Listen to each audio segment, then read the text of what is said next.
Passport సేవా కేంద్రం అంటే నువ్వు ఏ అప్లికేషన్ పెట్టుకోవడం.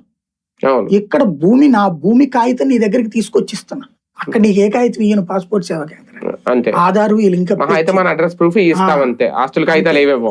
ఇంకొకటి పాస్పోర్ట్ సేవా కేంద్రం అనేటువంటి పాస్పోర్ట్ జారీ అథారిటీ.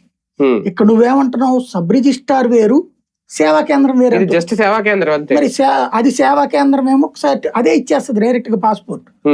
రిజిస్ట్రేషన్ ఇటు చేసేస్తాడేంది, సబ్ రిజిస్ట్రార్ తీసేసి ఇచ్చేస్తాడా? వీళ్ళు చేయరు, త్రూ వీళ్ళ ద్వారా రిజిస్టర్ ఆఫీస్ ఏదో జిమ్మిక్ ఉంది వీళ్ళు చెప్తున్న దాంట్లో అనుమానం అక్కడే.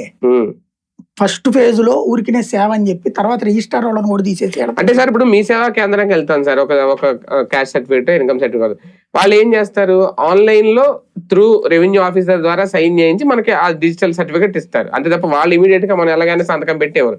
ఇది కూడా త్రూ ఈ సేవా కేంద్రం ద్వారా రిజిస్టర్ ఆఫీస్కి వెళ్తుంది అంటున్నారు వీళ్ళు. వాళ్ళు ఫైనల్ గా రిజిస్టారే చేయాలి, సబ్ రిజిస్టారే చేయాలి, వాళ్ళే సైన్ చేయాలి, వాళ్ళే స్టాంప్ వేయాలి.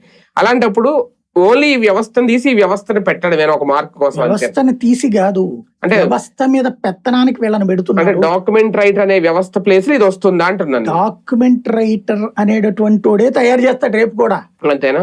అది త్రూ ఇది ఓ రకంగా ఇదో రిసెప్షన్, వాళ్ళకి ఒక షెల్టర్ వాళ్ళోడికి డబ్బులు దాని ద్వారా, ప్లస్ భూమికి సంబంధించి